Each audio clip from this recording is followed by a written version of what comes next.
Hey Steve, how you doing, man? Yeah, good seeing yourself. Yeah, really, really good, really good. It's good to be back. Just got a few questions that we can discuss about, such as CPI, what's happening in the world right now, and um, I just want to kick us off with the first question regarding the latest news that's come out last week, and regarding the CPI, inflation, what's happening in the US, and right now the CPI numbers came out with a new high of 6.2%, and which is something we haven't seen in the past 30 years. Can you explain to our listeners what this means for the economy, in particular precious metals? Yeah, well, that's the official CPI numbers. If you jump over to Shadow Stats, John Williams actually did a video last week where I said I'd be interested to see his numbers. I reckon they'd be pushing 15%. And guess what? It's bang on, pushing 15%. Wow. So obviously, what does that mean? It means that our savings, our income is being devalued, that we need more of those dollars to buy the same goods and services from the year before. And, it means we're getting poorer. So, in terms of precious metals and whatnot, we saw both gold and silver break out, and on the technicals, they're looking quite good at the moment, which is what I expected. A lot of people, a lot of investors now, and institutional investors, more importantly, now moving away from the transitory narrative. Honestly, a lot of them thought that this was all due to supply chain issues, and that as the economy opened back up, all the supply chains would just fix overnight, and we'd be back in a disinflationary, deflationary type environment. But yeah, that's gone on longer and longer and longer, and now more and more people aren't believing that story, and so there's more capital flows coming into hedges, inflationary hedges, and gold and silver is certainly one of those, one of my favorites anyway. So yeah, but what's interesting is, we've got this new spending bill from the Biden administration. We've got central banks around the world continuing to purchase securities, and we've still got the supply issues. In fact, they're getting worse and worse. So in my opinion, I believe inflation is a problem. It's going to get worse. CPI is going to increase, and it'd be interesting to see what central banks do. There's talk that they will raise rates soon, a lot sooner than people think. If they do, it's going to have a big have a big problem for people sitting in risk on assets. So here in Australia, we just had we've got I think it was a parliamentary or Senate committee hearing where APRA, the Reserve Bank, and other institutions and whatnot were giving evidence before this inquiry. And so a couple of interesting things that came out of that is the Reserve Bank basically admitted that our house price boom that we've had is due to lowering interest rates. The Reserve Bank lowering interest rates, that supply and demand isn't the issue. In fact, according to the Australian Bureau of Statistics, we've got over 1 million vacant properties in Australia right now. We have built a lot more properties over the last several years, according to the data, compared to the immigration. So the whole supply and demand thing doesn't quite work in this aspect. And according to the Reserve Bank, it's due to themselves lowering interest rates. And so, you have a look at a chart of mortgage lending in the last 12 plus months, and it just goes vertical. I mean, I've never seen anything like it. And So you're creating all these new dollars through new credit. Those dollars, aka the Cantillon effect, are going straight to housing, and then there's a flow-on effect. So it doesn't surprise me what has happened to housing. And then on the other side of things is we've had mortgage moratoriums where people don't have to pay their mortgages, and so they're not forced to sell it. And so you're slowing the supply or creating less supply over here through those policies. The government creates all these incentives, home builder grant, home guarantees, take money out of your retirement accounts, and buy property. And banks have been willing to lend, and we've seen mortgage debt and mortgage applications and loan commitments absolutely skyrocket. And so that literally is the definition of inflation. You look at the Cantillon effect, and there's no surprise that property prices have done what they've done. And that's due to, Reserve Bank cutting interest rates, providing a $200 billion basically free cash to the major banks. And here we are. Now, what's interesting, the other interesting thing out of that is the RBA's own model says that for every 1% rate cut, it adds 30% to the value of a house. And so the opposite, they say, is true, is every 1% rise cuts property prices by 30%. The FBAA, the Finance Brokers Association of Australia, which I'm a member of, provided data that showed something like 56% of respondents said that if rates rose even 1%, that they wouldn't be able to afford their mortgages. And so, when you look at Martin North's data from Digital Finance Analytics, he has mortgage stress at around 41%. So that's 41% of mortgage holders in mortgage stress. Mortgage stress is defined as a cash flow in versus cash flow out basis. So people have more cash flow going out than they have cash flow coming in. So basically the definition of insolvency, 41% of mortgage holders. And this is at record low interest rates. And so when you got the Reserve Bank cutting rates so low, it pushes people's borrowing up. And we've got some banks that are lending 9, 10, 11 times income. I haven't seen it personally, but we've seen around 6 times, 7 times earnings, income, but we haven't seen like 9, 10, 11 times. But we hear that is the case. So if interest rates do rise 1%, well, according to the RBA's model, house prices will fall 30%. According to the FBAA, giving evidence before the parliamentary or Senate hearing, I can't remember which one it was, 56%, I think it was, so they couldn't afford that. And so they're trapped. Central banks are trapped. We've got inflation out of control. We've got CPI rising, record low interest rates. So what do? Do they not raise interest rates and pop the debt bubble, which then they threaten to lose the value of the currency, or do they raise rates to protect the currency but then pop the debt bubble? So really they've got a choice. They protect the debt bubble and the asset prices, or they protect the currency. You can't do both. In my opinion, you can't do both. They've got to choose one or the other. So I'm leaning towards one way, but I'm also hedged in case they go the other way. Right now, fundamentals don't mean too much in the market. It's all central bank driven. It's all about liquidity and capital flows. And yeah, but look, that's bullish for gold and silver. I bought more gold and silver when it fell several weeks back.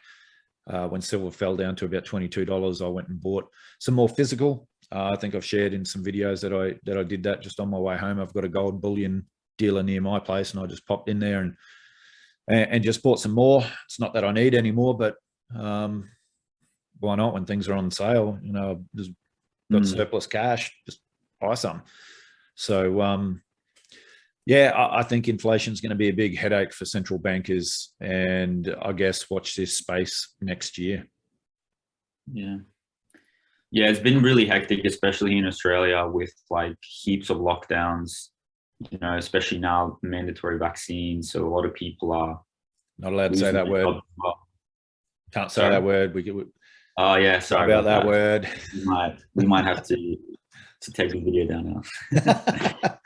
But yeah, and it's pretty crazy right now, and so people's freedoms basically and livelihoods are being taken away, and their choice.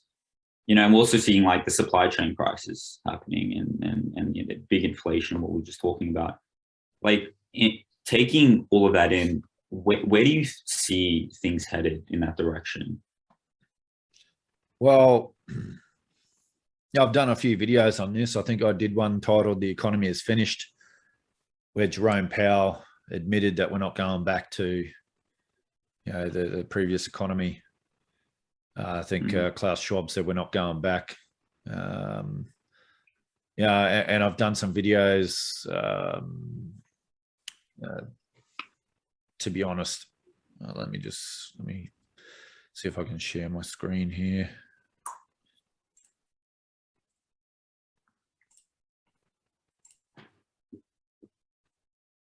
Can you see that? Yeah, I can see that. Yeah, so this is one of the videos I did, Financial Chaos by Gold and Silver, with Doug Casey. And Doug's one of my favorite investors. In fact, Doug and I think very similar along, you know, whether it's social, political, economical issues. And I did this video where basically, you know, Doug's warning of financial chaos ahead. And it's got to do with a lot of the things happening right now. I also did this video. Where are we? Can you see that? No, don't see that. Same picture. Same picture. All right, let me just change that up. All right.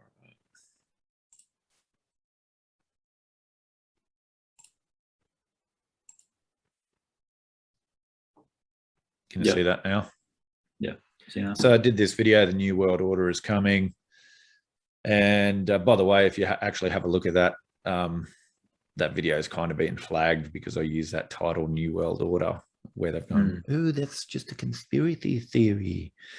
Yeah, right. Yeah, morons. Why don't they listen to our New South Wales chief health officer who used this term? You know, they should flag her now. They should flag her. Oh, they should. They should. So, look, I see really tough times coming, Sam. People think we're going back to 2019. People think we're going back. We aren't. All the leaders around the world, build back better. You need to understand what that is, the Great Reset.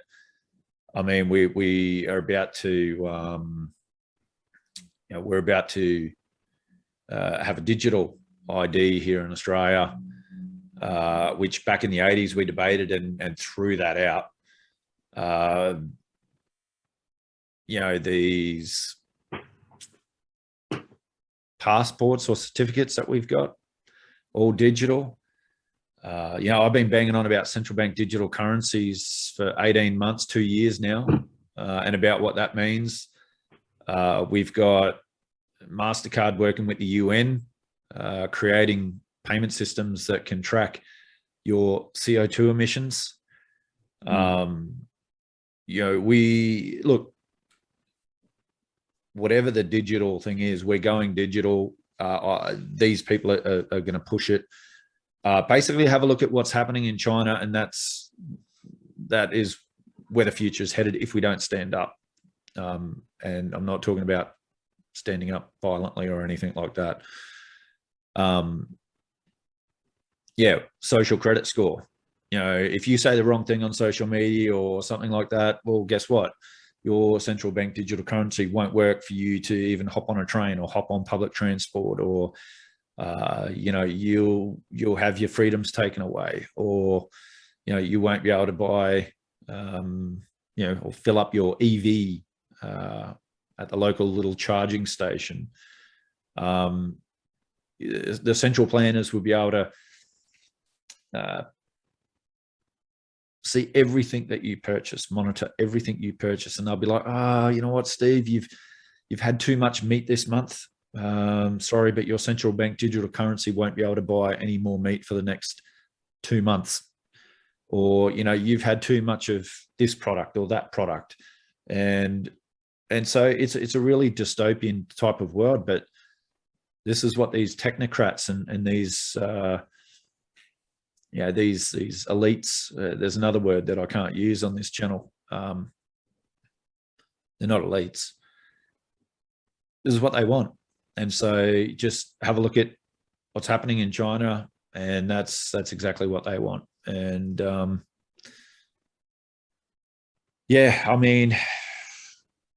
people really have to think about that. I know so many people, and to be honest, so many people have reached out to me in recent weeks and recent months about what's happening, and they're trying to get reassurance from me, and they're not liking the advice that I'm giving them, because I'm giving them honest advice. They want me to tell them that everything's okay, and that we're going to go back to 2019 and we're going to have our freedoms again. We're going to be able to go to cafes, restaurants, travel everywhere, have our lives back to the way they were. And, here in Australia, basically every state now, we've got orders that you have to take a medical treatment or you cannot work. And so people are being coerced and forced into doing something that they don't want to do. I'm all about free choice, and if you don't have free choice, you don't really have freedom. But that's a whole nother conversation anyway. Yeah, let's take in. But considering all of that, Steve, how can, just telling the listen, how can we prepare for this? Well, I'll give my honest advice that I've been giving friends and family for the last several months, and what I'm doing. So first of all, what we are doing, and I've actually been talking to your dad. Your dad's involved in this. We are creating networks. So a lot of people who have lost their job because they choose not to take a medical treatment. We are getting together. You might know Graham Hood, the Qantas pilot who spoke out about this and has been doing a lot of media around the world, actually. Good man. So he's started Hoodies Helpers. And so what we're trying to do, almost creating a new, I don't know if you've seen the movie The Atlas Shrugged, it's a book by Ayn Rand, where they create a new society, and we're kind of doing that. So what I've been busy doing lately is helping people from a counseling point of view. Your dad, who is a pastor, he and others are providing counseling. We're providing emergency financial support, so people, just to buy food and whatnot. There's people that live in Queensland that were interstate. When the borders closed, they didn't get back in time, and so they've been stuck sleeping in their car on the other side of the border. They can't get back to their home, and they've got no money. So it's helping people like that. We're getting teachers who have resigned or been sacked, and they're providing homeschooling.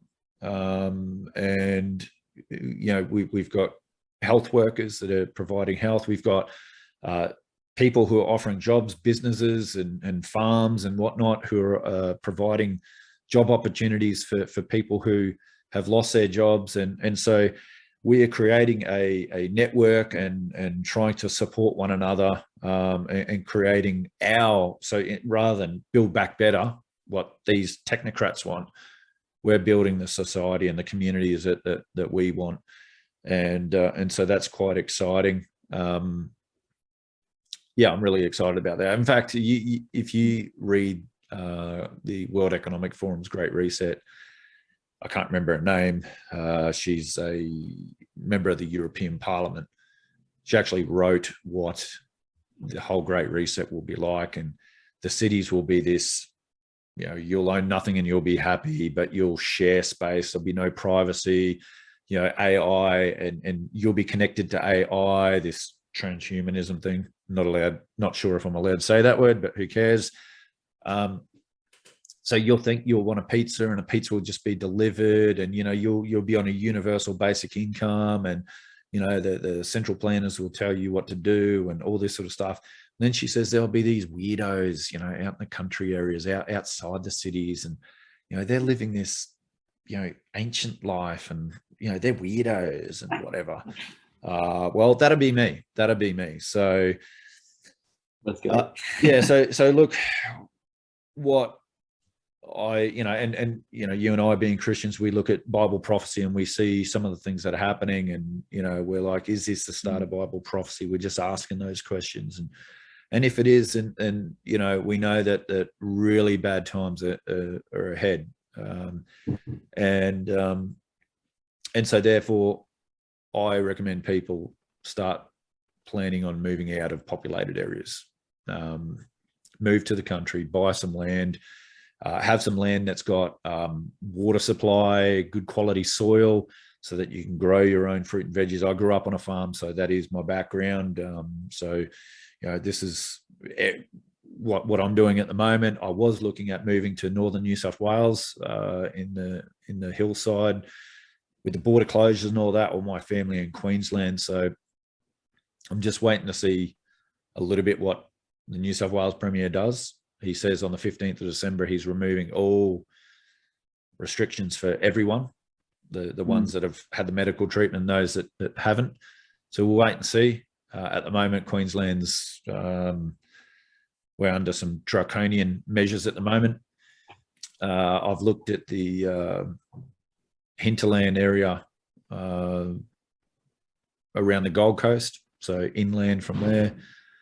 I also am looking at Atherton Tablelands up North Queensland. I was just looking at some real estate up there last night, actually. So, and then maybe even people need to look at what country they're in and whether they should stay in that country or not. And I've been looking at a few potential countries that I could potentially go to, but I definitely recommend looking at where you're living.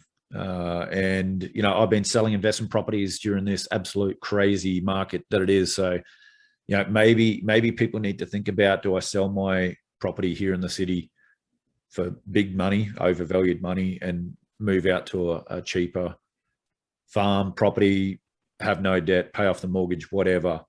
I think owning physical gold and silver is going to be very important in a digital age. I think one of the best insurances you can have is analog wealth, and that's physical gold and silver. I like cryptocurrencies as a speculation play, but when this comes, I'm telling you now, they won't want any competition to their central bank digital currency. And so private digital currencies are going to come after. And there's all sorts of theories on how they can do it and what they will do, but they're going to come after. And so I believe you trade the cryptos at the moment. I personally don't believe it's something that you just hold and own and sit back and forever. Gold and silver, on the other hand, that's exactly what you do. Maybe moving forward, those of us in this new community will have to trade again with gold and silver. I suspect what wealth will mean to us is actually producing goods I also recommend people start a business. So people that are under the most stress right now are those that are employees, and their employers and the governments are saying, well, if you want to keep your job, you have to do X, Y, and Z. So maybe starting a business, whether it's an online business, a blog, a home-based business or something. Me personally, I look at my trading, my options trading. When I'm selling options, I treat that as a business. So I have my portfolio broken up. I have my option selling, my trading business over here. I have my value stocks that pay really good dividends. I then have my growth stocks, and then I have my small cap stocks. And then obviously I use Austrian economics to understand the macro environment to then help me work out which sectors that I want to be more heavily exposed to within that. So my option selling portfolio, I treat as a business. And so I generate income off that. I'm not got those funds, that capital in there trying to get 10x returns. That's not what it is. So yeah, that's what I recommend, because I think things are going to be very, very difficult living in cities, living in populated areas. I think with the energy crisis that's happening, that's going to get worse with the ESG, with the move to, what energy, which is BS. We're going to have energy shortages. Energy is going to cost a fortune. We're already seeing big fertilizer companies shut down. That's going to have an impact on food shortages. We're going to see massive food shortages. And when there is, just have a look at what happened in 2011 with the Arab Spring. We're going to have uprising. We're going to have social unrest, and yeah, I don't think you want to be in populated areas when that occurs. And personally, I think things are going to get worse. I don't think things are going to get better. I don't think we're going back to 2019. All the technocrats and so-called elites, there's another name I use for them. They're telling us we're not going back. We're not going back. So, but a lot of people can't let go of their things. They hold on to their material things. They hold on to their job, their homes, their cars, their lifestyle, all this sort of stuff. And that's why they're struggling with the advice that I've been giving them. Now, I've had nothing. When I was a kid, I was kicked out of home, fully deserved it. I was a little wretch, as my grandfather once called me. So I lived on the streets. When I got my driver's license, I lived in my car. I slept in my car. I know what it's like to have nothing. I also know what it's like to have tremendous wealth. And I've also come to the realization as a Christian, God owns everything. I'm just his steward. I'm just his manager. I have no claim over anything I have. And what I have learned is through the Apostle Paul that true happiness is found with godliness, with contentment is great gain. I think that's in 1 Timothy 6:6 from memory. And it's so true. I know so many people, so many colleagues of mine that they're like, I'll just be happy if I just earn a bit more, or if I just get this new car, or if I just get this. And they're always trying to climb this ladder. They never seek happiness. And that was the best thing in my life, was godliness with contentment is great gain. When I understood that and accepted that and understood Psalm 24:1, the earth is the Lord's and the fullness thereof, the world and those that dwell therein, that he is owner of everything and I'm just his steward. I'm just his manager. I have no claim over anything. And if everything was taken away from me, so be it. And that's changed my heart. That's who I am. And the stuff that I have, the assets I have, they don't define who I am. And I think people are going to have to really think about their lives and what's important to them and whatnot. So Yeah, I would say think about moving out of populated areas, get some land where you can grow your own food, become self-sufficient, have plenty of water, get your gold and silver. All your other assets are just speculative and whatever. You want your gold and silver. You want to be able to trade and barter, if things get really nasty. And think about starting an online business, or some sort of home-based business. Maybe you're a mechanic. You can move to a country area, set up your shed, and you do a bit of work for the community, fixing cars and whatnot. Or maybe you're a panel beater and you can do that, or whatever. So yeah, these are the things I think people really need to think about their lifestyle. Yeah. Anyway, that's my advice. It's not what people want to hear, unfortunately. They want to hear that, yep, life's going back to normal, don't worry, happy days. So anyway, but that's just my opinion. Maybe I'm wrong. Yeah, thanks for that, Steve. Yeah, I mean, I really enjoyed this talk, and maybe we'll see each other in the next couple of weeks. Yeah, cool. All right, Sam. Thanks Take care, for your buddy. time. Really appreciate it. Thanks. See ya. Bye.